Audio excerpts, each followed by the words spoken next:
ពេលគ្មានថ្លៃមិនយល់ហេតុអ្វីបានជាបានថ្លៃពុំងាបេះដូងទួញយំស្រ័យក្រកបងក្រុមវេលាចិត្តកាយក្រំគ្រារស់ក្នុងភាពអាយកាតើពេលនេះបងឋិននៅទីណាចង់ប្រាប់ថាអូននឹកបងខ្លាំងណាស់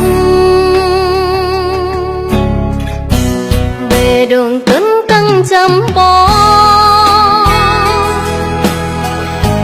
ចាំស្នេហ៍ស្នងវិលមករួមស្នេហាសង្ឃឹមថាថ្ងៃណាមួយរៀ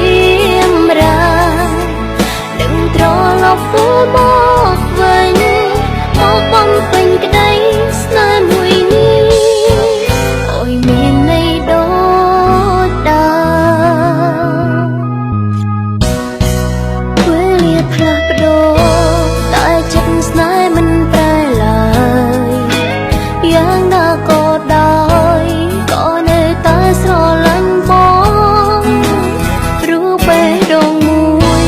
នាងត្រូវការតែនួនលនសូមត្រឹមជួបបងប្រើពាក្យស្នេហ៍ម្ដងទៀតតើពេលនេះបងឋិននៅទីណាចង់ប្រាប់ថាអូននឹកបងខ្លាំងណាស់បេះដូងទន់តាំងចាំបងចាំស្នេហ៍ស្នងវិលមករួមស្នេហាសង្ឃឹមថាថ្ងៃណាមួយរៀមរានឹងត្រឡប់មកវិញមកបំពេញក្តីស្នេហ៍មួយនេះ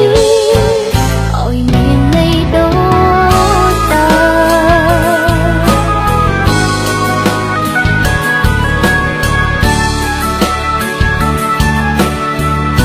មបេះដូងទន់តាំងចាំបងចាំស្នេហ៍ស្នងវិលមករួមស្នេហាសង្ឃឹមថាថ្ងៃណាមួយរៀមរានឹងត្រឡប់មកវិញមកបំពេញក្តីស្នេហ៍មួយនេះឲ្យមានន័យដូចដើ